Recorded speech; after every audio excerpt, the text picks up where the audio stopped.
Bon, c'est ce que je redoutais comme d'habitude. En fait, ça tourne dans le vide. Quand on n'a pas le choix, on n'a pas le choix.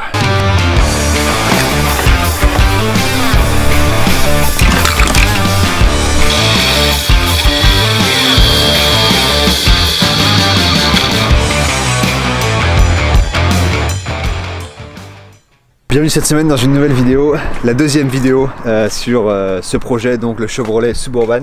Ce magnifique Chevrolet de 1999, c'est la deuxième vidéo que je te fais. La première vidéo c'était la vidéo de présentation du véhicule, je t'invite à aller la voir si jamais tu ne l'as pas vue. Dans cette vidéo on va tout démonter et on va peut-être même commencer l'isolation.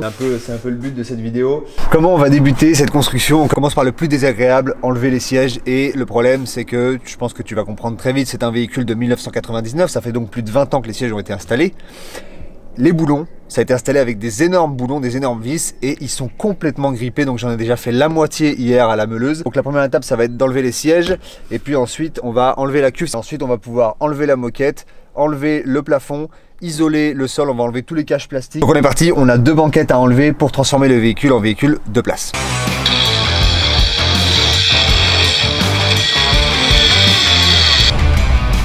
Bon, on n'est pas sur la manière la plus diplomatique, mais au moins c'est bon, c'est fait. Donc ça fait un de fait, il en reste 4 sur ce siège là, mais je vais pas continuer maintenant parce que de toute façon j'ai plus de disques. Parce que vraiment ça... Alors soit je sais pas l'utiliser, soit ça c'est quasiment un disque pour 2 vis. Bref, on va passer au toit. J'aimerais bien enlever le toit. Ce que j'aimerais faire c'est l'isoler à l'Armaflex le toit et mettre du lambris. J'aimerais vraiment un toit de lambris, l'azurer un peu comme le dernier van que j'avais fait. Brigitte 2 qui n'a jamais eu de nom, la pauvre, elle a juste pris le relais de la Brigitte 1.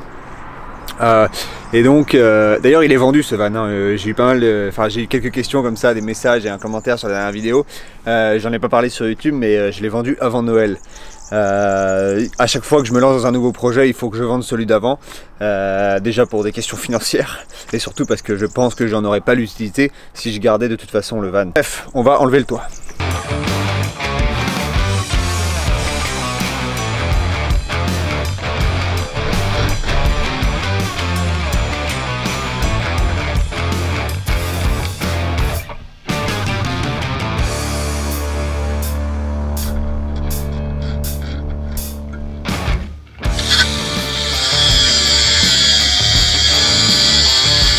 Bon, déjà, on y voit beaucoup plus clair.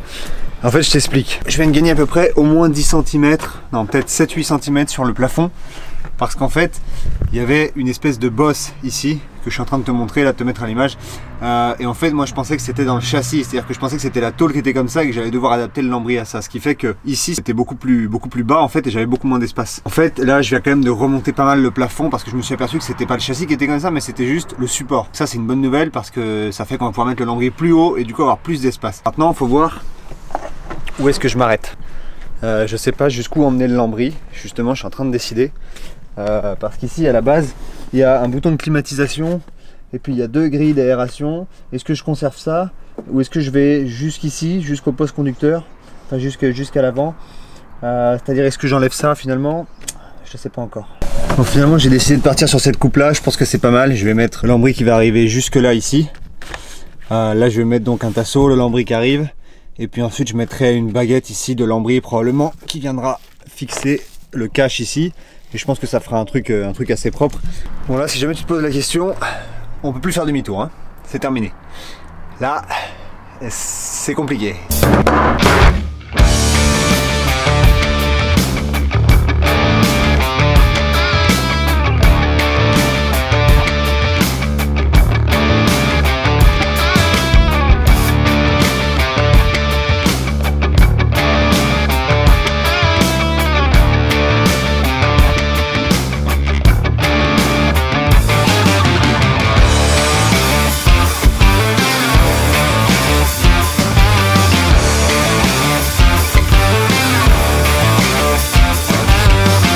Voilà, la QGPL est enlevée. Ça a été pas mal de travail parce que, encore une fois, hein, les vis sont complètement grippées. Puis ça c'est un tuyau de cuivre qui avait à l'intérieur, c'est le raccord gaz en cuivre. Ça rappelle les souvenirs du van qu'il y avait à l'intérieur de la cuve en fait. Donc c'est normalement, si je me trompe pas, c'est le tuyau qui permet d'évacuer le gaz si jamais il y a une fuite, si jamais il y a un problème, etc. Regarde un peu l'état du tuyau. Donc je pense que je suis pas mécontent de retirer la cuve et de faire réinstaller une cuve et de faire réviser entièrement le système de gaz parce que c'est quand même du gaz. Et je sais pas comment ça a pu terminer comme ça, je sais pas depuis combien de temps il est comme ça. C'est pas si grave parce que c'est pas le tuyau qui amène le gaz là-bas normalement. Mais enfin quoique. Je me demande si ça c'est pas le tuyau quand même qui amène le gaz. Parce qu'il passe en dessous et il va jusque là-bas. Ah, c'est peut-être ça finalement. Bon c'est pas grave, bref on ne saura pas aujourd'hui. Là j'ai pas utilisé la meuleuse. J'ai réussi pour l'instant de pas l'utiliser mais je pense que je vais l'utiliser pour enlever le support.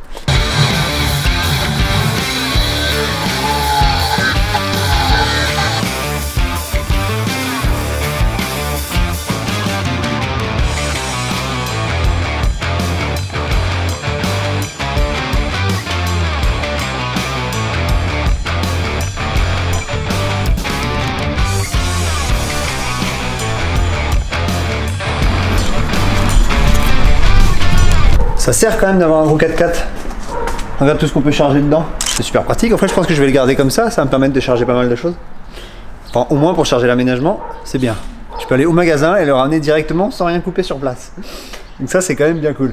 Bon, ce matin, je suis allé faire des petites emplettes, comme on dit. Enfin, je pense que ça fait longtemps qu'on le dit plus, mais c'est pas grave.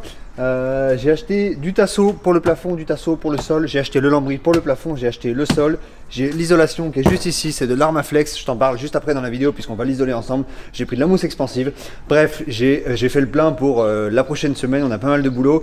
Il faut encore qu'on enlève les sièges. J'ai pas envie de faire trop de faux raccords dans la vidéo, donc je vais essayer de mettre ça dans l'ordre. J'ai pas encore enlevé la banquette, la première banquette arrière, on va dire. La deuxième, c'était juste avant dans la vidéo. Donc on est parti, on décharge tout ça et ensuite on se met au travail. Il faut qu'on enlève la banquette et après on commence l'isolation.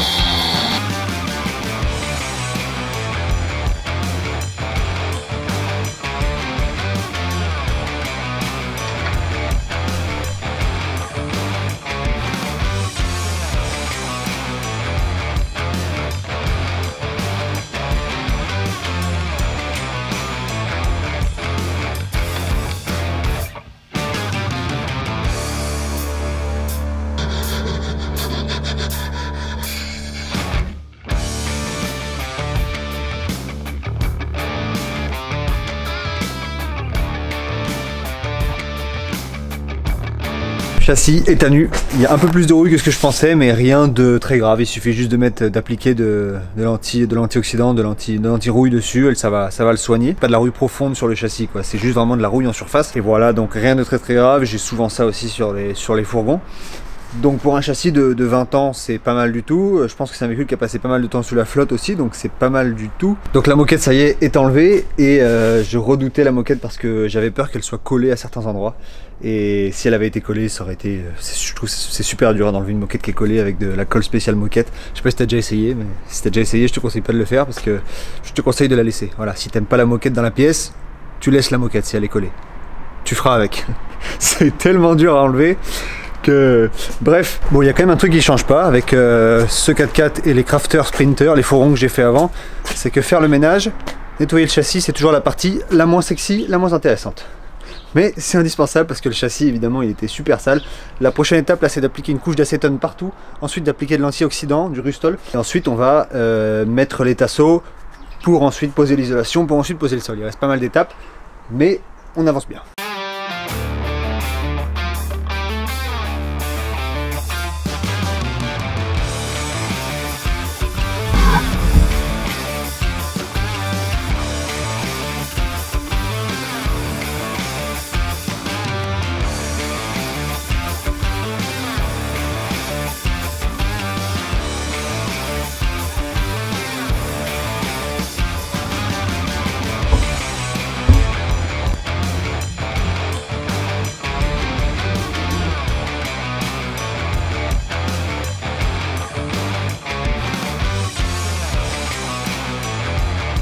Voilà, donc les tasseaux sont posés pour le sol. J'en ai fixé quelques-uns à la tôle par sécurité. La plupart sont collés au Sikaflex comme tu l'as vu sur la vidéo. Et puis j'ai longuement réfléchi à ça. Cet endroit en fait est un peu un peu bizarre dans le sens où on a le milieu du châssis qui est plus élevé. Et du coup, je me demandais si j'allais pas quand même garder les 3-4 cm, je crois que c'est 3 cm que j'aurais pu gagner en faisant descendre le plancher. Et en fait, j'ai réfléchi à ça et je me suis dit que c'est pas grave, je vais faire un plancher tout droit, plus simple à découper. Sinon, il aurait fallu que je descende un peu, que je fasse une petite marche. Là maintenant, on passe à l'isolation.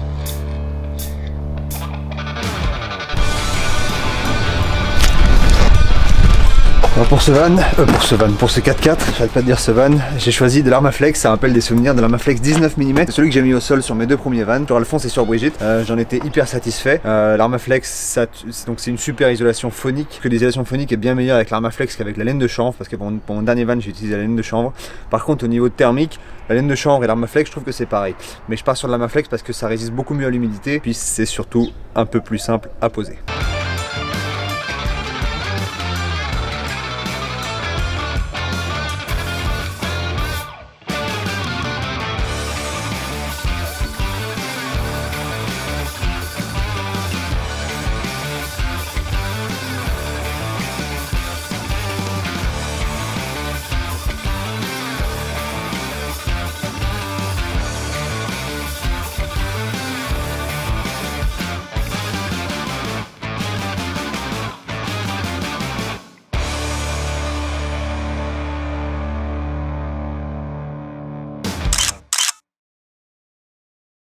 Et voilà, c'est la fin de cette vidéo, j'espère qu'elle t'a plu. Je suis en train donc de continuer l'avancée dans l'aménagement. J'ai quasiment fini l'isolation, j'ai fait tout le sol, bref je te montre ça dans la prochaine vidéo, j'espère que ça te plaira. J'espère que la vidéo de cette semaine t'a plu. Si jamais tu as des conseils, n'hésite pas à me les donner parce que ça peut être intéressant de coopérer.